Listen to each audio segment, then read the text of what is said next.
Hello guys, ഇന്നത്തെ നമ്മുടെ video എന്നത് യു കെയിലെ ഒരു ഡേയിലെ 12 അവേഴ്സ് ഷിഫ്റ്റിൽ ഒരു കെയർ അസിസ്റ്റൻ്റ് അല്ലെങ്കിൽ ഒരു കെയറർ ചെയ്യുന്ന ഡ്യൂട്ടിയെക്കുറിച്ചിട്ടാണ്. ഞാൻ ജോലി ചെയ്യുന്നത് ഒരു നേഴ്സിംഗ് കെയർ ഹോമിലാണ്. ഇവിടെ 3 തരം ഷിഫ്റ്റ് പാറ്റേൺ ആണുള്ളത്. അതായത് നോർമലായിട്ടുള്ള ഡേ ഷിഫ്റ്റ് രാവിലെ 8 മണി തൊട്ട് രാത്രി 8 മണി വരെ ഉള്ളത്. പിന്നെയുള്ളത് നൈറ്റ് ഷിഫ്റ്റാണ്, അതായത് രാത്രി 8 മണി തൊട്ട് രാവിലെ 8 മണി വരെ. പിന്നെയുള്ളത് ഹാഫ് ഡേ ഷിഫ്റ്റാണ്, അതായത് രാവിലെ 8 മണി തൊട്ട് ഉച്ചയ്ക്ക് 2 മണി വരെയും പിന്നെ ഉച്ചയ്ക്ക് 2 മണി തൊട്ട് 8 മണി വരെയും. ഇങ്ങനെ 3 തരം ഷിഫ്റ്റ് പാറ്റേൺ ആണ് ഉള്ളത്. ഞാനിതിൽ ചെയ്യുന്നത് മോർണിംഗ് ഡേ ഷിഫ്റ്റാണ്, അതായത് രാവിലെ 8 മണി തൊട്ട് വൈകുന്നേരം 8 മണി വരെയുള്ള 12 അവേഴ്സ് ഷിഫ്റ്റ്. നേരം എൻ്റെ ഷിഫ്റ്റിൻ്റെ ഡ്യൂട്ടീസിൽ ഞാൻ ഓരോ ഷിഫ്റ്റിൽ ചെയ്യുന്ന ഡ്യൂട്ടീസും റെസ്പോൺസിബിലിറ്റീസും അതിനെക്കുറിച്ചിട്ടൊക്കെയാണ് ഈ ഒരു വീഡിയോയിൽ നിങ്ങളുമായിട്ട് ഞാൻ ഷെയർ ചെയ്യാനായിട്ട് ആഗ്രഹിക്കുന്നത്. ഫസ്റ്റ് ടൈമൊക്കെ കെയർ അസിസ്റ്റൻ്റ് ജോലി ചൂസ് ചെയ്യുന്നവരേക്ക് വളരെ ഹെൽപ്ഫുൾ ആകുന്ന ഒരു വീഡിയോ ആണ്. അന്നേരം വീഡിയോ മുഴുവനായിട്ടും കാണാനായിട്ട് ശ്രദ്ധിക്കുക. എൻ്റെ ഷിഫ്റ്റ് രാവിലെ 7:45 സ്റ്റാർട്ട് ചെയ്യുന്നത്. 7:45 നൈറ്റ് നേഴ്സ് ഹാൻഡ് ഓവർ നൽകും. അതായത് നൈറ്റിലെ ഓരോ റെസിഡൻറ്റിനെ സംബന്ധിച്ചിട്ടുള്ള അപ്ഡേഷൻസ് തരും. അവരെങ്ങനെയായിരുന്നു, അവരെന്തെങ്കിലും ഫുഡ് കഴിച്ചോ, അല്ലെങ്കിൽ എന്തെങ്കിലും അബ്നോർമലായിട്ടുള്ള എന്തെങ്കിലും സംഭവിച്ചോ, എന്തെങ്കിലും ആക്സിഡൻറ്റ്സ് ഇൻസിഡൻറ്റ്സ് ഉണ്ടായിട്ടുണ്ടോ, അങ്ങനെ അതിനെക്കുറിച്ചിട്ടെല്ലാം ഓരോ റെസിഡൻറ്റിനെ സംബന്ധിച്ച് ഡീറ്റെയിൽഡ് ആയിട്ടുള്ള അപ്ഡേഷൻസ് ആ ഒരു ഹാൻഡ് ഓവറിൽ നൽകും. അതിനുശേഷം ഡേ നേഴ്സ് പ്രധാനപ്പെട്ട ഇൻസ്ട്രക്ഷൻസ് കാര്യങ്ങളെല്ലാം നമുക്ക് തരും. അതായത് ഓരോ സ്റ്റാഫും എന്തൊക്കെ ഡ്യൂട്ടീസ് ആൻഡ് റെസ്പോൺസിബിലിറ്റീസ് ആണ് ചെയ്യേണ്ടത്, അതുപോലെ ആരെയൊക്കെയാണ് ആ ദിവസം ബാത്ത് അല്ലെങ്കിൽ ഷവർ കൊടുക്കേണ്ടത്, അല്ലെങ്കിൽ ആർക്കെങ്കിലും ഹോസ്പിറ്റൽ അപ്പോയിൻമെൻ്റ് ഉണ്ടോ, അങ്ങനെ പ്രധാനപ്പെട്ട കുറേ കാര്യങ്ങൾ നമുക്ക് ഇൻസ്ട്രക്ഷൻസ് കാര്യങ്ങൾ ഡേ നേഴ്സ് തരും. ഞാൻ ജോലി ചെയ്യുന്ന നേഴ്സിംഗ് കെയർ ഹോമിൽ എനിക്ക് 27 റെസിഡൻസ് ആണുള്ളത്. അതിൽ ടോട്ടൽ 4 സ്റ്റാഫാണ് ഈ 27 റെസിഡൻസിനെ നോക്കുവാനായിട്ടുള്ളത്. ഓരോ റെസിഡൻസിൻ്റെ നമ്പേഴ്സിൻ്റെ ബേസിലാണ്, ഒരു റേഷ്യോയിലാണ് ഓരോ ഫ്ലോറിലും സ്റ്റാഫിനെ ഇടുന്നത്. അതായത് 27 റെസിഡൻസിൽ ഒരാൾക്ക് 1-to-1 കെയറും ഉണ്ട്. എന്താണ് 1-to-1 കെയർ എന്ന് വെച്ചിട്ടുണ്ടെങ്കിൽ, ഇപ്പോൾ ഒരു റെസിഡൻറ്റിൻ്റെ കൂടെ 12 അവേഴ്സ് ഒരു സ്റ്റാഫ് എപ്പോഴും കൂടെ ഉണ്ടായിരിക്കും. പല കാരണങ്ങൾ കൊണ്ട് റെസിഡൻസിന് 1-to-1 കെയർ കിട്ടും. ഇപ്പോൾ ഒരു റെസിഡൻസിന് ഫോൾ ഓഫ് റിസ്ക്, അതായത് ആ റെസിഡൻറ്റ് എപ്പോഴും ഇങ്ങനെ നടക്കും, പക്ഷേ ഇങ്ങനെ നടക്കുന്ന ടൈമിൽ എപ്പോഴും ഫോൾ ചെയ്യുന്നതാണെങ്കിൽ അങ്ങനെയുള്ള റെസിഡൻസിന് 1-to-1 കെയർ കിട്ടും. അതുപോലെ തന്നെ എൻ്റെ കെയർ ഹോമിലെ റെസിഡൻസിന് 1-to-1 കെയർ കിട്ടുന്നതിൻ്റെ മെയിനായിട്ടുള്ള റീസൺ എന്ന് പറയുന്നത് അവർക്ക് അഡ്വാൻസ്ഡ് ഡിമെൻഷ്യ ആയതുകൊണ്ടാണ്. അഡ്വാൻസ്ഡ് ഡിമെൻഷ്യ റെസിഡൻസ് വളരെ ഡേഞ്ചറസ് ആണ്. അതായത് മറ്റുള്ളവർ ഉപദ്രവിക്കുകയും അതുപോലെ തന്നെ കെയർ ഹോമിലെ പ്രോപ്പർട്ടീസൊക്കെ നശിപ്പിക്കുകയും വളരെ അഗ്രസീവായിട്ടുള്ളൊരു നേച്ചറായിരിക്കും അങ്ങനെയുള്ള റെസിഡൻസിനുണ്ടാവുന്നത്. സോ അങ്ങനെയുള്ളവരെ കെയർ ഹോമിൽ കെയർ ചെയ്യുന്നതിന് വേണ്ടി ഒരു കെയറർ എപ്പോഴും അവരുടെ കൂടെ ഉണ്ടായിരിക്കും. അവർ ആരെയും ഉപദ്രവിക്കാതെയും അതുപോലെ അവിടെയുള്ള പ്രോപ്പർട്ടീസിനൊന്നും യാതൊരു ഇതും വരുത്താതെ യാതൊരു തരം ഇഷ്യൂസും ഉണ്ടാകാതെ നോക്കേണ്ടത് അവരുടെ കൂടെ നിൽക്കുന്ന സ്റ്റാഫിൻ്റെ റെസ്പോൺസിബിലിറ്റിയാണ്. അവർ ഓരോ മണിക്കൂറും ചെയ്യുന്ന എല്ലാ കാര്യങ്ങളും വളരെ ഡീറ്റെയിൽഡ് ആയിട്ട് ഡോക്യുമെൻ്റ് ചെയ്യുകയും ചെയ്യണം. ആ റെസിഡൻറ്റ് എന്തെങ്കിലും കാണിച്ചിട്ടുണ്ടെങ്കിൽ അവരുടെ കൂടെ നിൽക്കുന്ന സ്റ്റാഫിനായിരിക്കും ഫുൾ റെസ്പോൺസിബിലിറ്റി എന്ന് പറയുന്നത്. അന്നേരം വളരെ ഡേഞ്ചറസ് ആയിട്ടുള്ള ഒരിതാണ് 1-to-1 കെയർ എന്ന് പറയുന്നത്. ഏറ്റവും രാവിലെ നമ്മൾ നമ്മുടെ ഷിഫ്റ്റ് സ്റ്റാർട്ട് ചെയ്യുന്ന സമയത്തിൽ കൂടുതലും റെസിഡൻസ് എല്ലാവരും തന്നെ ബെഡിലായിരിക്കും. അന്നേരം അവരെ എഴുന്നേൽപ്പിച്ച് അവർക്ക് വേണ്ട പേഴ്സണൽ കെയർ കാര്യങ്ങളെല്ലാം കൊടുത്ത് അവരെ ഡേ ഡ്രസ്സൊക്കെ ഇട്ട് അവരെ ഒരുക്കി ഡൈനിങ് റൂമിൽ അല്ലെങ്കിൽ ലോഞ്ചിൽ കൊണ്ടുവന്ന് ഇരുത്തുക എന്നുള്ളതാണ് ആദ്യത്തെ ഡ്യൂട്ടി എന്ന് പറയുന്നത്. അവരെ ഒരുക്കി ഒരു ഇതാക്കുക എന്ന് പറഞ്ഞിട്ടുണ്ടെങ്കിൽ, ഇപ്പോൾ നൈറ്റിലുള്ള അവരുടെ ഇട്ടിരിക്കുന്ന പാഡെല്ലാം ചേഞ്ച് ചെയ്ത് അവരുടെ അത്യാവശ്യത്തിന് വേണ്ട ഒരു വാഷൊക്കെ കൊടുത്ത്, അതായത് അവരുടെ അണ്ടർ ആംസ് മുതൽ ഫേസും അതേപോലെ മൗത്ത് കെയറും അങ്ങനെയുള്ള കാര്യങ്ങൾക്ക് പ്രധാനപ്പെട്ടതൊക്കെ കൊടുത്ത് അവർക്ക് നല്ല ഡേ ഡ്രസ്സിലൊക്കെ ഇടിപ്പിച്ച് അവരെ ലോഞ്ചിൽ കൊണ്ടുവന്ന് ഇരുത്തുക എന്നുള്ളതാണ് ഏറ്റവും ആദ്യത്തെ റെസ്പോൺസിബിലിറ്റി എന്ന് പറയുന്നത്. അങ്ങനെ ഒരു റെസിഡൻറ്റിൻ്റെ കാര്യമല്ല, ഇങ്ങനെ ബെഡിൽ കിടക്കുന്ന എല്ലാ റെസിഡൻസിനെയും അത്യാവശ്യം ഏറ്റിരിക്കാൻ പറ്റുന്ന റെസിഡൻസിനെ എല്ലാം തന്നെ നമ്മൾ ലോഞ്ചിൽ അല്ലെങ്കിൽ ഡൈനിങ് റൂമിൽ കൊണ്ടുവന്ന് ഇരുത്തേണ്ടതായിട്ട് ഉണ്ട്. തന്നെ എഴുന്നേറ്റ് ഇരിക്കാൻ ബുദ്ധിമുട്ടുള്ള റെസിഡൻസിനെ സംബന്ധിച്ചിടത്തോളം അവർക്ക് പലതരത്തിലുള്ള ടെക്നിക്സ്, അതായത് ലിഫ്റ്റിംഗ് ടെക്നിക്സുകൾ ഉപയോഗിച്ചിട്ടായിരിക്കും നമ്മൾ വീൽ ചെയറിലിരുത്തി അവരെ ലോഞ്ചിൽ കൊണ്ടുവന്നിരുത്തുന്നത്. ലൈക്ക് മോർ ലിഫ്റ്റ് അല്ലെങ്കിൽ സ്റ്റാൻഡേർഡ്, ഹോയിസ്റ്റ്, ഇങ്ങനെയുള്ള ലിഫ്റ്റിംഗ് എയ്ഡ്സ് വെച്ചുകൊണ്ടാണ് നമ്മൾ അവരെ ഇതാക്കുന്നത്. അല്ലാതെ ഒരു റെസിഡൻറ്റിന് നമുക്കിപ്പോൾ മൊബിലിറ്റി ഓരോ റെസിഡൻസിനും അവരുടെ കപ്പാസിറ്റിയെ ബേസ് ചെയ്തുകൊണ്ടായിരിക്കും അവർക്ക് ഓരോ തരത്തിലുള്ള ലിഫ്റ്റിംഗ് ടെക്നിക്സ് കാര്യങ്ങൾ ഉണ്ടായിരിക്കും. അന്നേരം അത് യൂസ് ചെയ്തുകൊണ്ടായിരിക്കും നമ്മൾ അവരെ ഇപ്പം ബെഡിൽ നിന്നായാലും വീൽ ചെയറിലേക്ക് ഇരുത്തുന്നതും അതുപോലെ തന്നെ വീൽ ചെയറിൽ നിന്ന് വീണ്ടും ലോഞ്ചിൽ അല്ലെങ്കിൽ ഡൈനിങ് റൂമിൽ കൊണ്ടുവന്ന് അവരുടെ ചെയറിൽ ഇരുത്തുന്നതും ഒക്കെ. ഇങ്ങനെ റെസിഡൻസിനെ എല്ലാം ഒരുക്കി അവരെ ഡൈനിങ് റൂമിൽ അല്ലെങ്കിൽ ലോഞ്ചിൽ ഇരുത്തിയതിന് ശേഷം അവർക്ക് ബ്രേക്ക്ഫാസ്റ്റ് കൊടുക്കുക എന്നുള്ളതാണ് അടുത്ത പ്രധാനപ്പെട്ട ഘട്ടം എന്ന് പറയുന്നത്. ബ്രേക്ക്ഫാസ്റ്റ് എന്ന് പറയുന്നത് ഓരോ റെസിഡൻസിനും അവരുടെ ഇഷ്ടത്തിനനുസരിച്ചിട്ടുള്ള ബ്രേക്ക്ഫാസ്റ്റ് കാര്യങ്ങളായിരിക്കും കൊടുക്കുന്നത്. മോർണിംഗ് ബ്രേക്ക്ഫാസ്റ്റിൽ ചില ദിവസങ്ങളിൽ കുക്ക്ഡ് ബ്രേക്ക്ഫാസ്റ്റ് ഉണ്ടായിരിക്കും, അതായത് ഫുൾ ഇംഗ്ലീഷ് ബ്രേക്ക്ഫാസ്റ്റ് ഉണ്ടായിരിക്കും. അല്ലെങ്കിൽ കൂടുതൽ ദിവസങ്ങളിലും പോറിഡ്ജ് ഉണ്ടായിരിക്കും. പിന്നെ അതല്ലെങ്കിൽ സീരിയൽ ഫുഡുകൾ അവൈലബിൾ ആണ്, ലൈക്ക് കോൺഫ്ലെക്സ്, വീറ്റാബിക്സ്, ബ്രൗൺ ഫ്ലെക്സ്. അതേപോലെ ഓരോ റെസിഡൻസിൻ്റെ ഓപ്ഷനെ ബേസ് ചെയ്തുകൊണ്ട് അല്ലെങ്കിൽ ടോസ്റ്റ്, അങ്ങനെ ഓരോരുത്തരുടെയും ഇഷ്ടത്തിനനുസരിച്ചിട്ടായിരിക്കും ബ്രേക്ക്ഫാസ്റ്റ് കാര്യങ്ങൾ കൊടുക്കുന്നത്. അതേപോലെ തന്നെ അവർക്ക് ആവശ്യമായിട്ടുള്ള ഡ്രിങ്ക്സും ഇഷ്ടമുള്ളതുപോലെ ജ്യൂസ്, ടീ, കോഫി, അങ്ങനെ അവരുടെ ഇഷ്ടാനുസരണമായിരിക്കും കൊടുക്കുന്നത്. അതുപോലെ തന്നെ നിങ്ങൾ ഫസ്റ്റ് ടൈമാണ് ഒരു കെയർ ഹോമിൽ വർക്ക് ചെയ്യാനായിട്ട് വരുന്നതെങ്കിൽ പ്രത്യേകം ശ്രദ്ധിക്കണം. ഓരോ റെസിഡൻസിനും അവരുടെ ഡയറ്റിനനുസരിച്ചിട്ടായിരിക്കും ഫുഡ് കൊടുക്കുന്നത്. ഫോർ എക്സാമ്പിൾ, ഇപ്പോൾ ചില റെസിഡൻസിന് പ്യൂരി ഡയറ്റായിരിക്കും. അന്നേരം അങ്ങനെയുള്ളവർക്ക് വളരെ പ്യൂരീഡ് ആയിട്ടുള്ള ഫുഡ് കാര്യങ്ങളായിരിക്കും കൊടുക്കുന്നത്. അതുപോലെ തന്നെ ലെവൽ 6, ലെവൽ 5 ഓരോരുത്തരുടെയും നമുക്കറിയാം ഏജ്ഡ് ആവും തോറും അവരുടെ സോളോയിങ് മസിൽസിനൊക്കെ ഡിഫിക്കൽട്ടീസ് കാര്യങ്ങളൊക്കെ ഉണ്ടായിരിക്കും. അന്നേരം അവർ കൂടുതലും ചോക്ക് ചെയ്യാനുള്ള സാധ്യതകളൊക്കെ വളരെ കൂടുതലാണ്. സോ അവരുടെ ഓരോരുത്തരുടെയും ഡയറ്റിനനുസരിച്ചിട്ടുള്ള ഫുഡായിരിക്കും കൊടുക്കുന്നത്. അതുപോലെ തന്നെ നോർമലായിട്ടുള്ള വ്യക്തികൾക്ക് നമ്മൾ ഫുഡ് ഡൈനിങ് റൂമുകളിൽ സെർവ് ചെയ്യും. അല്ലാതെ ബെഡിൽ കിടക്കുന്ന ബെഡ്രിഡനായിട്ടുള്ള ആൾക്കാരെ സംബന്ധിച്ചിടത്തോളം അവർക്ക് നമ്മൾ ബ്രേക്ക്ഫാസ്റ്റ് ഫീഡ് ചെയ്ത് കൊടുക്കേണ്ടതായിട്ടുണ്ട്. ഫീഡ് ചെയ്ത് കൊടുക്കുമ്പോൾ അവർ റിമോട്ട് ഉപയോഗിച്ച് അവരുടെ നല്ലൊരു കംഫോർട്ട് പൊസിഷനിൽ അവരുടെ തല ഉയർത്തിയതിന് ശേഷം മാത്രമേ ഫുഡ് കൊടുക്കാവുള്ളൂ. അല്ലെങ്കിൽ റെസിഡൻസ് ചോക്ക് ചെയ്യാനും അങ്ങനെ മരണം വരെ സംഭവിക്കാനുള്ള സാധ്യതകളുണ്ട്. അന്നേരം അവരുടെ തല നന്നായിട്ട് പൊക്കി വെച്ച് അവരുടെ ഒരു കംഫോർട്ട് പൊസിഷനിൽ ഇരുത്തിയതിന് ശേഷം മാത്രമേ ഫുഡ് ഫീഡ് ചെയ്യാവുള്ളൂ. അതുപോലെ തന്നെ ഫുഡ് ഫീഡ് ചെയ്യുന്ന ടൈമിൽ അവർ എന്തെങ്കിലും കാരണവശാൽ ചോക്ക് ചെയ്യുകയാണെങ്കിൽ ഫീഡിങ് അപ്പം തന്നെ നിർത്തുക. അല്ലാതെ പിന്നീട് അവരുടെ മുഖം ഭയങ്കര റെഡിഷ് ആവുകയോ അല്ലെങ്കിൽ അവർക്ക് ശ്വാസം കിട്ടാതെ അങ്ങനെ എന്തെങ്കിലും വന്നിട്ടുണ്ടെങ്കിൽ ഉടനെ തന്നെ നിങ്ങൾ എമർജൻസി ബസർ അടിക്കുക.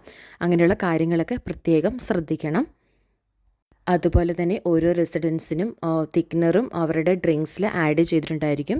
അതായത് സോളോയിങ് ഡിഫിക്കൽട്ടീസ് കൂടുതലുള്ളവരെ സംബന്ധിച്ചിടത്തോളം അവർക്ക് അവരുടെ ഡയറ്റിനനുസരിച്ച് അവരുടെ ഡ്രിങ്ക്സിൽ തിക്നർ ആഡ് ചെയ്തിട്ട് കൊടുക്കണം. അന്നേരം ഓരോ റെസിഡൻസിനും സെപ്പറേറ്റ് ആയിരിക്കും തിക്നറും അതിൻ്റെ ക്വാണ്ടിറ്റിയും കാര്യങ്ങളും എല്ലാം.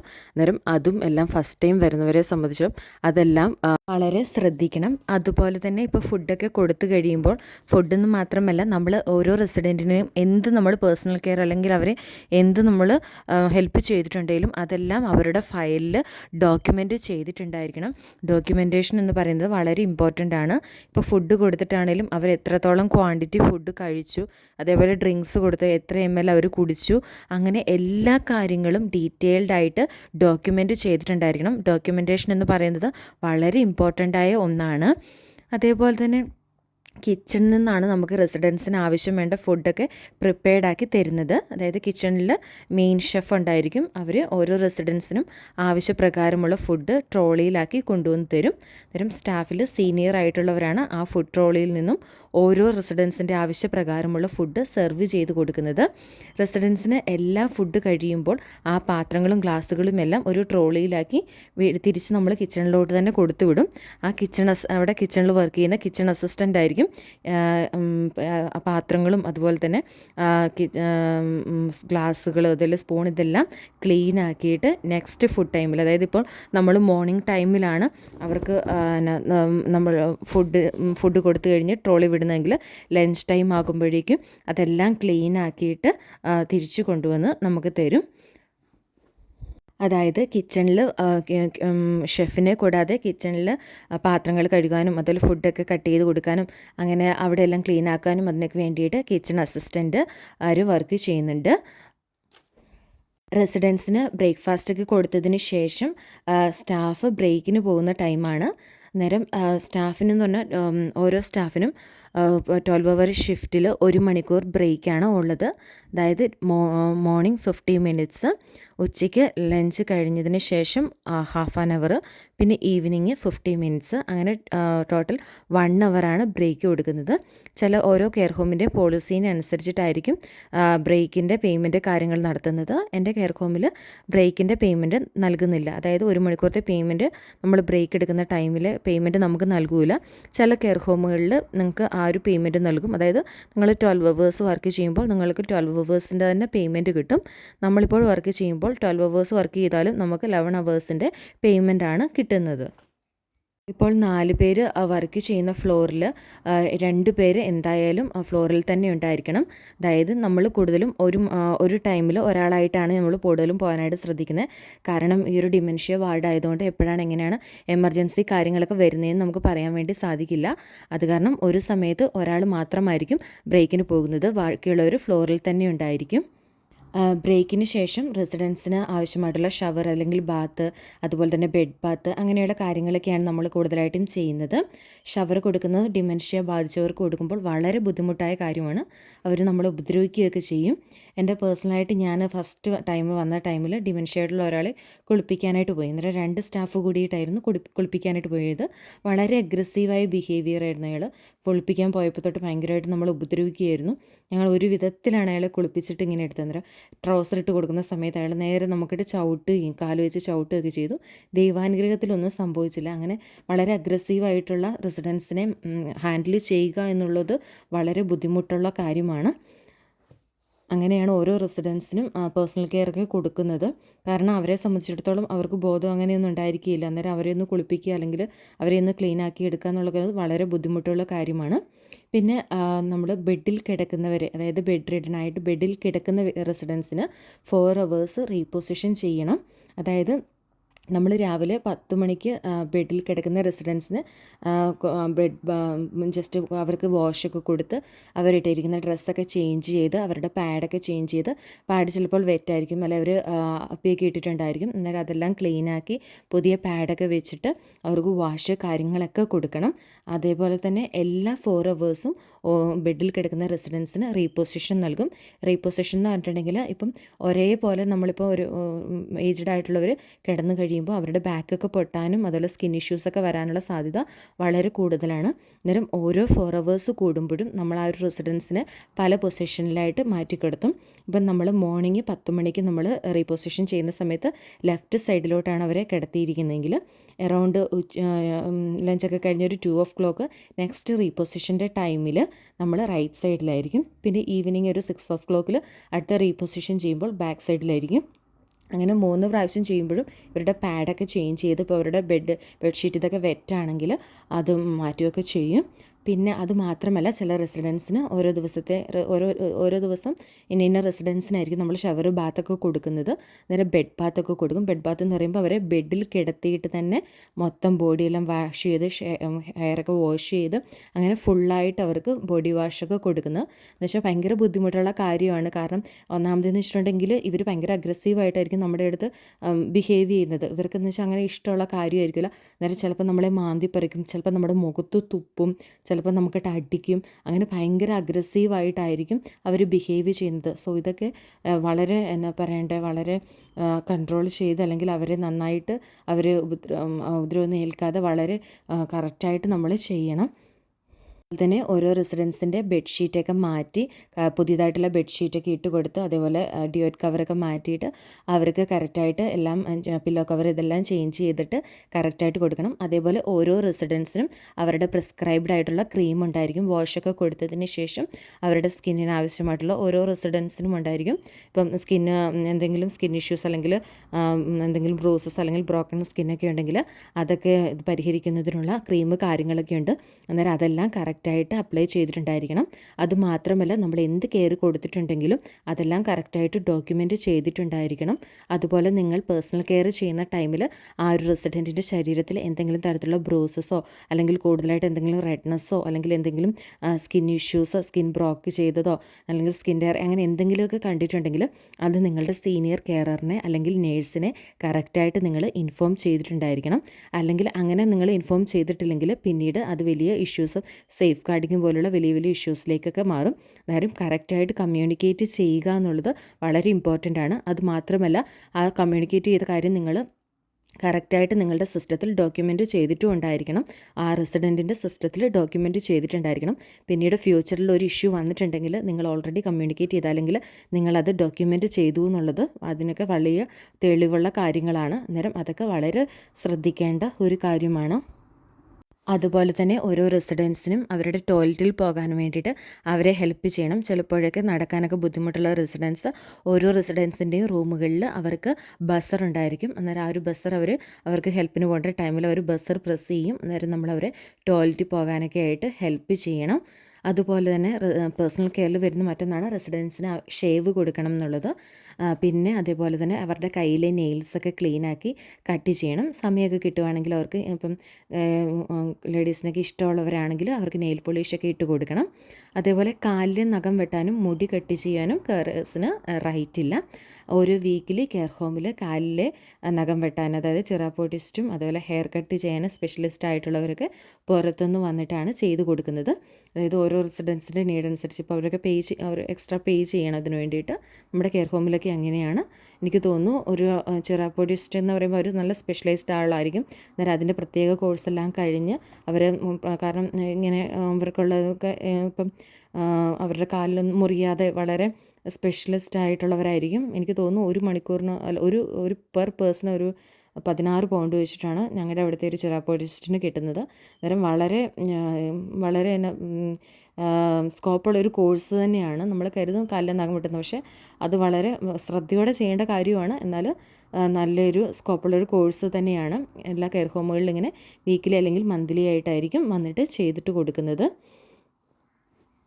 പേഴ്സണൽ കെയർ എല്ലാം കഴിഞ്ഞതിന് ശേഷം ഒരു 11 മണിയാകുമ്പോഴേക്കും എല്ലാ റെസിഡൻസിനും നമ്മൾ സ്നാക്സ് കാര്യങ്ങളൊക്കെ കൊടുക്കും. സ്നാക്സ് എന്ന് പറയുമ്പോൾ അവർക്ക് അവരുടെ പ്രിഫറൻസിനനുസരിച്ച് ടീ, കോഫി, ജ്യൂസ് അല്ലെങ്കിൽ ഇപ്പോൾ അവർക്ക് യോഗേർട്ട് പിന്നെ അതുപോലെ ബിസ്ക്കറ്റ്, എന്തെങ്കിലും ക്രിസ്പ് ഐറ്റംസ് അങ്ങനെ അവർ ഓരോരുത്തരുടെയും നീഡ്സിനനുസരിച്ചിട്ടുള്ള സ്നാക്സ് കാര്യങ്ങളും ഒരു 11 മണിയാവുന്നതോടു കൂടി കൊടുക്കും.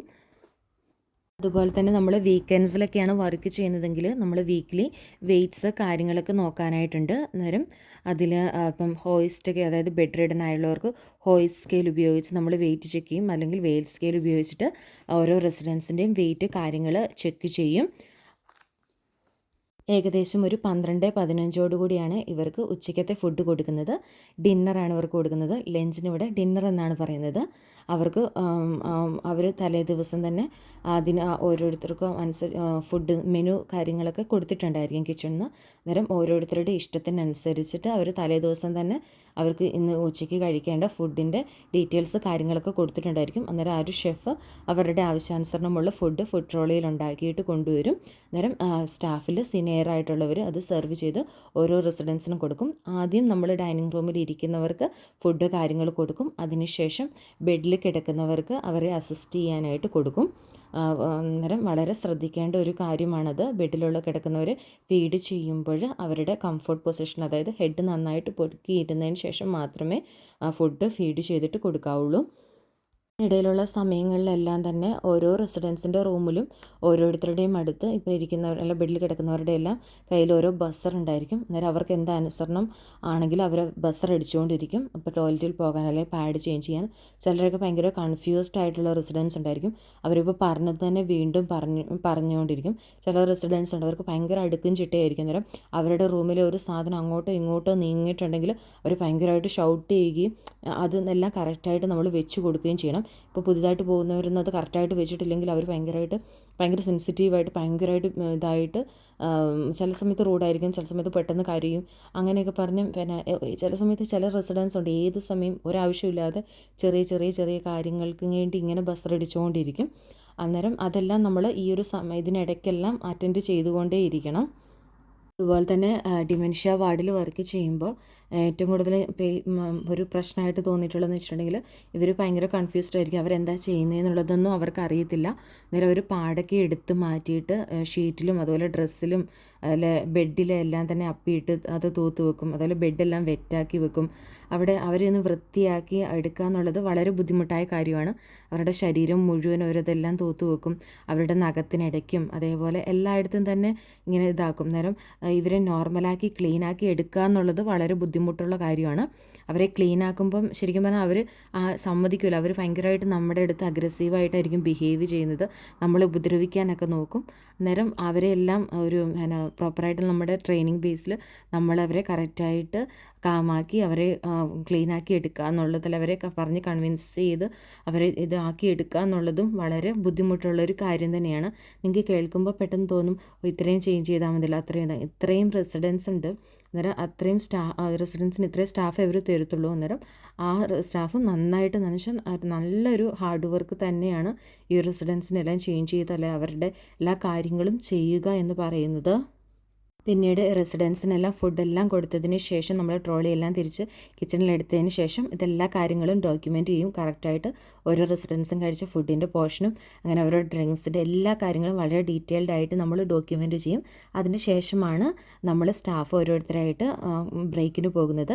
ലഞ്ച് ശേഷം നമുക്ക് ഹാഫ് ആൻ അവർ ആണ് ബ്രേക്ക് കിട്ടുന്നത്. അന്നേരം ഓരോ സ്റ്റാഫും ബ്രേക്കിന് പോകും. ബ്രേക്കിന് വന്നതിന് ശേഷം ഒരു 2 മണിയോട് കൂടി നമ്മൾ എല്ലാ റെസിഡൻസിനും എഗെയിൻ നമ്മൾ സ്നാക്സ് കാര്യങ്ങൾ കൊടുക്കും. എന്തെങ്കിലും ജ്യൂസോ ടീയോ വളരെ ലൈറ്റായിട്ടുള്ള എന്തെങ്കിലും ഇനി അവരോട് റിക്വസ്റ്റ് ചെയ്യണമെങ്കിൽ ബിസ്ക്കറ്റോ സ്നാക്സോ അങ്ങനെ എന്തെങ്കിലും സാധനങ്ങൾ അവർക്ക് കൊടുക്കും. പിന്നെ പിന്നീട് വന്ന് റെസിഡൻസിന് എഗെയിൻ റീപൊസിഷൻ ചെയ്യേണ്ട സമയമാണ്. അതായത് നമ്മൾ ഫസ്റ്റ് റീപൊസിഷൻ ചെയ്തത് 10 o'clock അന്നേരം നെക്സ്റ്റ് 2 o'clock നമ്മൾ അടുത്ത റീപൊസിഷൻ ചെയ്യാനായിട്ട് പോകും. അന്നേരം നമ്മൾ രാവിലെ ലെഫ്റ്റ് സൈഡിലേക്കാണ് തിരിച്ചിട്ടെങ്കിൽ നെക്സ്റ്റ് ടൈമിൽ റൈറ്റ് സൈഡിലേക്ക് തിരിച്ചിടും. അതുപോലെ തന്നെ ഇവരെ ഇപ്പം ബെഡിൽ കിടക്കുന്ന റെസിഡൻസിനെയൊക്കെ മൂവ് ചെയ്യുന്നതിനും സ്ലൈഡ് ഷീറ്റ് കാര്യങ്ങളൊക്കെ ഉണ്ട്. അന്നേരം അതൊക്കെ യൂസ് ചെയ്തുകൊണ്ടാണ്, അല്ലാതെ നമ്മുടെ കൈ ഉപയോഗിച്ചൊന്നും അല്ലെങ്കിൽ ഷീറ്റ് അങ്ങനെയൊന്നും ഇവരെ ലിഫ്റ്റ് ചെയ്യാനോ മൂവ് ചെയ്യാനായിട്ടൊന്നും പാടില്ല. അങ്ങനെയൊക്കെയുണ്ട്. അതേപോലെ ഓരോരുത്തർക്കും അവരുടെ ഇതായിട്ടുള്ള ലിഫ്റ്റ് ചെയ്യാനുള്ള ടെക്നിക്സ് കാര്യങ്ങളുണ്ട്. ലൈക്ക് ഹോയിസ്റ്റ് അല്ലെ സ്റ്റാൻഡേർഡ് അല്ലെ മോർ ലിഫ്റ്റ് അതെല്ലാം യൂസ് ചെയ്തുകൊണ്ട് മാത്രമായിരിക്കണം ഇവരെ ഇപ്പം ബെഡിൽ കിടക്കുന്നവരെ വീൽ ചെയറിലേക്കൊക്കെ മൂവ് ചെയ്യണമെങ്കിൽ ചെയ്യേണ്ടത്. പിന്നെ അന്നേരം 2 o'clock അവർക്ക് റീപൊസിഷന് കാര്യങ്ങളൊക്കെ കൊടുക്കുന്നു. ആ റീപൊസിഷൻ കൊടുക്കുന്ന ടൈമിലും അവരുടെ പാഡ് ചെക്ക് ചെയ്യും. ബെഡിൽ കിടക്കുന്ന അന്നേരം അവരുടെ പാഡൊക്കെ ക്ലീൻ ആണോ നോക്കും. ഇപ്പോൾ വെറ്റാണെങ്കിൽ പാഡൊക്കെ ചേഞ്ച് ചെയ്ത് അതെല്ലാം ബെഡ്ഷീറ്റ് എല്ലാം ക്ലീനാക്കി കറക്റ്റാക്കിയിട്ട് ചെയ്യും. പിന്നീട് റീപൊസിഷനൊക്കെ കഴിഞ്ഞതിന് ശേഷം ഇനി ബാക്കി ആരെങ്കിലും ഷവർ കൊടുക്കാൻ അല്ലെങ്കിൽ ബാത്ത് കൊടുക്കാനുണ്ടെങ്കിൽ ആ കാര്യങ്ങളെല്ലാം ചെയ്യും. ഇതിനിടയിലുള്ള സമയത്തായാലും ഓരോ റെസിഡൻസും അവരുടെ റൂമുകളിൽ ബസ്റ്ററൊക്കെ അടിച്ച് അവരവരുടെ ഓരോരുത്തരുടെയും ഡിമാൻഡ്സിനനുസരിച്ച് ചില റെസിഡൻസാണ് എപ്പോഴും ഇങ്ങനെ ഭയങ്കരമായിട്ട് ഡിമാൻഡ് ചെയ്തുകൊണ്ടിരിക്കും. അപ്പോൾ നമ്മളൊരു ടീ കൊടുത്തിട്ടുണ്ടെങ്കിലും ആ ടീ തണുത്തു പോയി, അല്ലെങ്കിൽ ടീക്ക് ഷുഗർ കുറവാണ്, അല്ലെങ്കിൽ അത് അങ്ങനെ ഇങ്ങനെ പിന്നെ ടീ എന്ന് വെച്ചിട്ടുണ്ടെങ്കിൽ തന്നെ ഭയങ്കര മിൽക്കിയായി അങ്ങനെയൊക്കെ പറഞ്ഞിട്ട് ഭയങ്കര കംപ്ലയിൻസ് കാര്യങ്ങളൊക്കെ ആയിരിക്കും. നമ്മളിപ്പോൾ ചില റെസിഡൻസിന് ഒരു 3 or 4 ടീ കൊടുത്ത് 4ാമത്തെ ടീയിലായിരിക്കും അവരങ്ങ് അത് അക്സെപ്റ്റ് ചെയ്യുന്നത്. അങ്ങനെയുള്ള കുറേ കാര്യങ്ങളുണ്ട്. അന്നേരം അതിനിടയ്ക്കെല്ലാം ഇവർ ബസറ് കാര്യങ്ങൾ എടുക്കുമ്പോൾ അവരുടെ റൂമിലൊക്കെ പോയിട്ട് അവരെ ഹെൽപ്പ് ചെയ്തിട്ട് കൊടുക്കണം. അതുപോലെ തന്നെ എന്തെങ്കിലും പെട്ടെന്ന് അബ്നോർമലായിട്ട് എന്തെങ്കിലും റെസിഡൻസിൻ്റെ ഫോൾ എന്തെങ്കിലും സംഭവിച്ചിട്ടുണ്ടെങ്കിൽ അപ്പം തന്നെ എമർജൻസി ബസ് അടിക്കണം. ഇപ്പോൾ താഴെ വീണു എന്ന് കരുതി ഓടിപ്പോയിട്ട് അവരെ എടുക്കാനൊന്നും നമുക്ക് റൈറ്റ് ഇല്ല. അവർ താഴെ വീണിട്ടുണ്ടെങ്കിൽ അടുത്തുള്ള അവരുടെ അവിടുന്ന് റൂമിലാണ് വീണതെങ്കിൽ അല്ലെങ്കിൽ കൊറിഡോറിലാണെങ്കിൽ നിയറസ്റ്റ് ആയിട്ടുള്ള എമർജൻസി ബസ് അടിക്കുക. ശേഷം നേഴ്സ് വന്ന് ചെക്ക് ചെയ്തതിന് ശേഷം മാത്രമേ ഉള്ളൂ. അല്ലാതെ ഇപ്പം വീഴുമ്പോഴേ നമുക്ക് പോയിട്ട് എടുക്കാനുള്ള റൈറ്റൊന്നുമില്ല. അത് പ്രധാനപ്പെട്ട ഒരു കാര്യമാണ്. അതേപോലെ തന്നെ ഇതിനിടയിൽ ഓരോ റെസിഡൻസിൻ്റെ ഫാമിലി വിസിറ്റ് ചെയ്യാനായിട്ട് വരും. അന്നേരം കൂടുതലായിട്ടും ഇവർ ഫാമിലി വരുന്ന ടൈമിൽ ചില സമയത്ത് റെസിഡൻസൊക്കെ ഭയങ്കരമായിട്ട് കംപ്ലയിൻസ് ഒക്കെ പറയും. എനിക്കത് കിട്ടിയില്ല, ഇത് കിട്ടിയില്ല, അങ്ങനെയൊക്കെ പറഞ്ഞ് ഭയങ്കര കംപ്ലയിൻസ് കാര്യങ്ങളൊക്കെ പറയും. അന്നേരം ഫാമിലീനെയും ഒരേ രീതിയിൽ നല്ല രീതിയിൽ ട്രീറ്റ് ചെയ്യുക, അല്ലെങ്കിൽ അവരെയും ഇത് കൺവിൻസ് ചെയ്യിക്കുക എന്നുള്ളത് വളരെ ഇമ്പോർട്ടൻ്റ് ആയ കാര്യങ്ങളാണ്. അല്ലെങ്കിൽ ഫാമിലി അവരെയൊക്കെ ഇത്രയും പേ ചെയ്യുന്നതുകൊണ്ട് അവർ നേരെ മാനേജ്മെൻറ്റിൻ്റെ അടുത്ത് പോയിട്ട് കംപ്ലയിൻ്റ് ഒക്കെ കൊണ്ടുപോയി കൊടുക്കും. അന്നേരം കറക്റ്റായിട്ട് നമ്മൾ നമ്മുടെ ഡ്യൂട്ടി ചെയ്തിട്ടുണ്ടെങ്കിൽ നമ്മൾ ഒരു കാര്യത്തിലും പേടിക്കേണ്ട കാര്യമില്ല. കറക്റ്റായിട്ട് ഡോക്യുമെൻറ്റ് ചെയ്യുക. എന്തെങ്കിലും ഒരു ഇഷ്യൂ വന്നിട്ടുണ്ടെങ്കിൽ നമ്മളത് ചെയ്താണ്, അല്ലെങ്കിൽ നമ്മൾ ഡോക്യുമെൻറ്റ് ചെയ്തിട്ടുണ്ടെങ്കിൽ അത് നമുക്ക് എന്നും ഒരു ഗുഡ് എവിഡൻസ് അല്ലെങ്കിൽ ഗുഡ് ഒരു പ്രൂഫായിട്ടുള്ള കാര്യമാണ്. 4 മണിയാകുമ്പോഴേക്കുമാണ് അവർക്ക് അടുത്ത ടീ കൊടുക്കുന്നത്. വളരെ ലൈറ്റായിട്ടുള്ള ഫുഡായിരിക്കും ഈവനിങ് കൊടുക്കുന്നത്. കൂടുതലും സൂപ്പും അതുപോലെ തന്നെ അതിനും ഇതായിട്ടുള്ള സാൻഡ്വിച്ച് കാര്യങ്ങളായിരിക്കും. നേരം അവർക്ക് ഇഷ്ടമുള്ള സൂപ്പ് ഉണ്ടായിരിക്കും. ഇനി അവർക്ക് ആ സൂപ്പ് ഇഷ്ടമല്ലെങ്കിൽ അവർ കിച്ചണിൽ നിന്ന് ഡിഫറെൻ്റ് ആയിട്ടുള്ള ടിൻ സൂപ്പുകളൊക്കെ പ്രൊവൈഡ് ചെയ്യും. അതുപോലെ തന്നെ പലതരത്തിലുള്ള സാൻഡ്വിച്ചും ഉണ്ടായിരിക്കും. അന്നേരം ഓരോ റെസിഡൻസിൻ്റെ പ്രിഫറൻസിനനുസരിച്ച് അവർക്ക് സാൻഡ്വിച്ച് പ്രിഫർ ചെയ്യുന്നതാണ്. അതുമാത്രമല്ല ഒരു ഫുഡല്ല, ഒന്നിലധികം ഫുഡ് ഉണ്ടായിരിക്കും. ഇത് മാത്രമല്ല ചില സമയത്ത് ഈവനിങ് ടൈമിൽ വല്ല പാസ്ത, അതുപോലെ മാക്രോണി ചീസ്, അതേപോലെ കോണിഷ് പാസ്റ്റി, അങ്ങനെ ഒത്തിരി ചോയ്സ് കാര്യങ്ങളൊക്കെ ഉണ്ടായിരിക്കും. ചിപ്സ് അങ്ങനെയെല്ലാം അതിൻ്റെ കോമ്പിനേഷനൊക്കെ ആയിട്ട് ഹാഫ് ചിക്കൻ പാർമോ, അങ്ങനെ ബർഗർ, അങ്ങനെ ഒത്തിരി ഓപ്ഷൻസ് ഉണ്ടായിരിക്കും. അന്നേരം ഓരോ റെസിഡൻസിനും അതിനനുസരിച്ച് കഴിക്കാവുന്നതാണ്. വളരെ ലൈറ്റായിട്ടുള്ള ഫുഡ് ഐറ്റംസാണ് കൂടുതലായിട്ടും വൈകുന്നേരം ഉള്ളത്. കൂടുതൽ ആൾക്കാരും സൂപ്പ് സാൻഡ്വിച്ചൊക്കെ കഴിച്ച് അതിൻ്റെ കൂടെ പിന്നെ ഒരു ഡെസേർട്ടും അതിൻ്റെ ഡ്രിങ്ക്സൊക്കെ കഴിച്ച് അങ്ങനെയാണ് ഇതാക്കുന്നത്. പിന്നെ ഇവരുടെ ടീ ഇത് സെയിം പോലെ തന്നെ നമ്മൾ ആദ്യം ഡൈനിങ് റൂമിലുള്ളവർക്ക് കൊടുക്കുന്നു, പിന്നെ ബെഡിലുള്ളവരെ കൊണ്ട് ഫീഡ് ചെയ്യുന്നു. അതിനുശേഷം സ്റ്റാഫ് അവരുടെ 15 മിനിറ്റ്സിൻ്റെ ബ്രേക്കിന് പോകുന്നു. ബ്രേക്ക് കഴിഞ്ഞ് വന്നതിന് ശേഷം അതിനു മുമ്പ് അവരുടെ ഡോക്യുമെൻറ്റ്സ് കാര്യങ്ങളൊക്കെ ചെയ്യുന്നുണ്ട് കേട്ടോ. അത് കഴിഞ്ഞ് അവർ വന്നതിന് ശേഷം അടുത്ത എന്ന് പറഞ്ഞാൽ ഈ രാവിലെ നമ്മൾ ബെഡിൽ നിന്ന് ഇറക്കിക്കൊണ്ട് വന്ന് ഇവരെ എല്ലാവരെയും തിരിച്ച് റൂമിൽ കൊണ്ടുപോയി കിടത്തുക എന്നുള്ളതാണ്. അത് ഓരോരുത്തരുടെയും പ്രിഫറൻസ് ബേസ് ചെയ്തിരിക്കും. ചിലർക്ക് പോകേണ്ടി വരില്ല, ചിലർ ടി വി ഒക്കെ കണ്ട് ലോഞ്ചിൽ കുറച്ചും കൂടെ സമയം ഇരിക്കുന്നവരായിരിക്കും. പക്ഷേ ചിലർക്ക് ബെഡിൽ പോകണമായിരിക്കും. അന്നേരം അവരെ ലോഞ്ചിൽ നിന്നും അല്ലെങ്കിൽ ഡൈനിങ് റൂമിൽ നിന്നൊക്കെ കൊണ്ടുപോയിട്ട് ബെഡിൽ കൊണ്ടുപോയി കിടത്തുക എന്നുള്ളതാണ്. അന്നേരം അവരുടെ പാഡൊക്കെ ചേഞ്ച് ചെയ്ത് മൗത്ത് കെയർ എല്ലാം കൊടുത്ത് പിന്നെ അതൊരു ചെറിയ വാഷൊക്കെ കൊടുത്ത് നൈറ്റ് പൈജാമാസൊക്കെ ഇട്ട് അങ്ങനെയായിരിക്കും ഇവർ ബെഡിൽ പോകുന്നത്. അതുമാത്രമല്ല ഇവർക്കൊരു നമ്മൾ ഈ രാവിലെ കൊണ്ടുവന്ന് ഡൈനിങ് റൂമിൽ ഇരുത്തുന്ന റെസിഡൻസിനെ ഇടയ്ക്ക് നമ്മൾ കൊണ്ടുപോയി ചേഞ്ച് ചെയ്യുന്നുണ്ട് കേട്ടോ. ഈവനിങ് ബെഡിൽ പോകുന്നതിന് അല്ലാതെ ഒരു നമ്മുടെ ലഞ്ചൊക്കെ കഴിഞ്ഞ സമയം ബ്രേക്കെല്ലാം കഴിഞ്ഞ് വരുന്ന ആ ഒരു സമയത്ത് നമ്മൾ റെസിഡൻസിനെ ചേഞ്ച് ചെയ്യാറുണ്ട്. അന്നേരം അങ്ങനെ ബെഡിൽ കൊണ്ടുപോയി കിടക്കും. ചില റെസിഡൻസ് എന്നൊക്കെ പറഞ്ഞിട്ടുണ്ടെങ്കിൽ ചിലവ് ചുമ്മാതെ ഇങ്ങനെ കാറിക്കൊണ്ടേയിരിക്കും, ബെഡിൽ പോകണം എന്നൊക്കെ പറഞ്ഞ് അഡ്വാൻസ്ഡ് ഡിമെൻഷ്യയൊക്കെ ഉള്ളവർ അങ്ങനെ ഭയങ്കരമായിട്ട് നമ്മളിങ്ങനെ ഭയങ്കരമായിട്ട് ഇറിറ്റേറ്റ് ചെയ്യുന്ന റെസിഡൻസും ഉണ്ട്. അങ്ങനെ ഇപ്പോൾ അവരെ ബെഡിലൊക്കെ കൊണ്ടുപോയി കിടത്തിയിട്ടുണ്ടെങ്കിൽ തന്നെ അവർ പെട്ടെന്ന് അവരുടെ പാഡൊക്കെ എല്ലാം ഊരിക്കളയും, ഭയങ്കരമായിട്ട് സൗണ്ട് ഉണ്ടാക്കും. അങ്ങനെ അഗ്രസീവായിട്ടുള്ള ഒത്തിരി റെസിഡൻസും ഉണ്ട്. അതായത് നിങ്ങൾ കരുതും ഇതൊരു സമാധാനപൂർണ്ണം, അങ്ങനെയൊന്നുമല്ല. എപ്പോഴും കരച്ചിലും പിഴിച്ചിലും വീട്ടിൽ പോകണം അങ്ങനെയൊക്കെ പറഞ്ഞിട്ട് ഹെൽപ്പ് എന്നൊക്കെ പറഞ്ഞ് ഭയങ്കര അങ്ങനെയുള്ള കുറേ റെസിഡൻസ് ഉണ്ട്. അന്നേരം അവരെല്ലാം ഒരേപോലെ ഇതാക്കുക എന്നുള്ളത് വളരെ ബുദ്ധിമുട്ടുള്ള കാര്യം തന്നെയാണ്. അതേപോലെ തന്നെ ഒരവസരം കിട്ടിയിട്ടുണ്ടെങ്കിൽ എങ്ങനെയും ഈ കെയർ ഹോമിൽ നിന്ന് എസ്കേപ്പ് ആവണമെന്ന് കരുതി ബാഗും പിടിച്ച് നിൽക്കുന്ന ഒത്തിരി റെസിഡൻസും ഉണ്ട്. അന്നേരം ഇവരൊക്കെ എന്ന് വെച്ചാൽ സാധാരണ വിസിറ്റേഴ്സൊക്കെ വരുന്ന കോഡാണ്, ഫുൾ ഡോറൊക്കെ കോഡ് ബേസാണ്. പക്ഷേ എന്നിരുന്നാലും അങ്ങനെ ടിപ്പ് ടോപ്പായിട്ടൊക്കെ നിൽക്കും.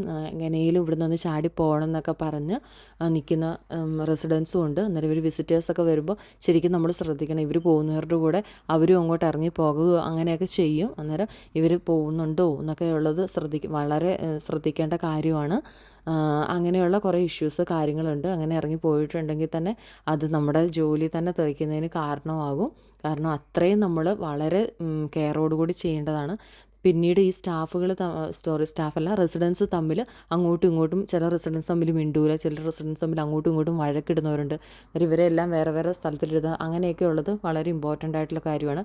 ചില റെസിഡൻസിന് സൗണ്ട് ഇഷ്ടമല്ല. അന്നേരം ഇപ്പോൾ അവർ ടി വി ഒക്കെ കാണുക അല്ലെങ്കിൽ മ്യൂസിക്കൊക്കെ കേട്ടിരിക്കുകയാണെങ്കിൽ അതൊക്കെ ഓഫ് ചെയ്യാനൊക്കെ പറഞ്ഞുകൊണ്ട് ഭയങ്കരമായിട്ട് ഷൗട്ട് ചെയ്യുന്ന റെസിഡൻസ് ഉണ്ട്. അങ്ങനെ പലതരത്തിൽ പല ബിഹേവിയറായിട്ടുള്ള പലതരത്തിലുള്ള ഇഷ്യൂസുള്ള ആൾക്കാരുണ്ട്. ചില റെസിഡൻസിനെ കാണില്ല, അവർ അവരെ പോയിട്ട് ഉപദ്രവിക്കും. അന്നേരം ഇവർ തമ്മിൽ ഉപദ്രവിക്കാതെ ഇവരെ നോക്കേണ്ടത് അങ്ങനെ ഒത്തിരി കാര്യങ്ങൾ ചെയ്യാനായിട്ടുണ്ട്. പിന്നെ കൂടുതലും നേഴ്സിംഗ് കെയർ ഹോമുകളിലുള്ളതിൽ കുറേ പേരൊക്കെ എൻഡ് ഓഫ് ലൈഫിലുള്ളവരായിരിക്കും. എൻഡ് ഓഫ് ലൈഫ് എന്ന് പറഞ്ഞിട്ടുണ്ടെങ്കിൽ ഇങ്ങനെ മരിക്കാനായിട്ട് അവർക്ക് അവസാനത്തെ ആ ഒരു ഇതായിട്ട് കിടക്കുന്നവരുണ്ടാവുമല്ലോ, അങ്ങനെയുള്ള കുറേ റെസിഡൻസ് ഉണ്ടായിരിക്കും. അന്നേരം അവരെല്ലാം കറക്റ്റായിട്ട് പ്രോപ്പറായിട്ട് കെയർ ചെയ്യേണ്ടതും വളരെ ഇമ്പോർട്ടൻ്റ് ആയിട്ടുള്ള കാര്യമാണ്. പിന്നെ റെസിഡൻസിനെ ബെഡിലൊക്കെ കിടത്തിയതിന് ശേഷം അവരുടെ ഡോക്യുമെൻറ്റേഷന് കാര്യങ്ങളൊക്കെ കറക്റ്റായിട്ട് ചെയ്യുക. അതുപോലെ തന്നെ എല്ലാം ഇത്രയൊക്കെയാണ് ഒരു കെയർ ഹോമിൽ ഒരു 12 മണിക്കൂർ ഷിഫ്റ്റിൽ നമ്മൾ ചെയ്യുന്ന കാര്യങ്ങൾ എന്ന് പറയുന്നത്. അന്നേരം എനിക്ക് ഓർമ്മയിലുള്ള എല്ലാ കാര്യങ്ങളും തന്നെ അറ്റ്ലീസ്റ്റ് ഞാൻ ഈ ഒരു വീഡിയോയിൽ നിങ്ങളുമായിട്ട് ഷെയർ ചെയ്യാനായിട്ട് കഴിഞ്ഞിട്ടുണ്ടെന്ന് ഞാൻ വിശ്വസിക്കുന്നു. അന്നേരം നിങ്ങളുടെ വിലയേറിയ ഫീഡ്ബാക്ക് കമൻസിലൂടെ പറയുക. അതുപോലെ എന്തെങ്കിലും ഡൗട്ട്സ് കാര്യങ്ങളുണ്ടെങ്കിൽ ചോദിക്കുക. ഏറ്റവും പ്രധാനപ്പെട്ട കാര്യമെന്ന് പറയുന്നത് ഡോക്യുമെൻറ്റേഷനാണ്. വളരെ ഇമ്പോർട്ടൻ്റ് ആയ ഒന്നാണ്. കറക്റ്റായിട്ട് ഡോക്യുമെൻറ്റ് ചെയ്തിട്ടുണ്ടായിരിക്കണം. അത് നമുക്ക് എന്നും ഒരു ഫ്രണ്ട് തന്നെയാണ് നമ്മൾ ഡോക്യുമെൻറ്റ് ചെയ്യുന്നത്. അതേപോലെ നമ്മുടെ സീനിയർ അല്ലെങ്കിൽ നേഴ്സിനോട് കമ്മ്യൂണിക്കേറ്റ് ചെയ്യുക എന്നുള്ളതും വളരെ ഇമ്പോർട്ടൻ്റ് ആയിട്ടുള്ളതാണ്. ഒരു ടീമായിട്ട് പ്രവർത്തിക്കുക, അതാണ് ഏറ്റവും പ്രധാനപ്പെട്ട കാര്യം. കെയർ ഹോമിൽ സ്റ്റാഫൊക്കെ തമ്മിലൊരു കോൺഫ്ലിക്റ്റ് ഒന്നും ഉണ്ടാകാതെ കറക്റ്റായിട്ട് ഒരു നല്ല ടീമായിട്ട് വർക്ക് ചെയ്യുക എന്നുള്ളതും വളരെ ഇമ്പോർട്ടൻ്റ് ആയിട്ടുള്ള കാര്യമാണ്. അന്നേരം ഇത്രയാണ് ഇന്നത്തെ വീഡിയോ എല്ലാവർക്കും ഇഷ്ടപ്പെട്ടു, എല്ലാവർക്കും ഉപകാരപ്പെട്ടു എന്ന് ഞാൻ വിശ്വസിക്കുന്നു. വീഡിയോ ഇഷ്ടപ്പെട്ടിട്ടുണ്ടെങ്കിൽ ഒന്ന് ലൈക്ക് ചെയ്യാനും ചാനൽ സപ്പോർട്ട് ചെയ്യാനും മറക്കരുതേ. Thanks for watching my video. Thank you all.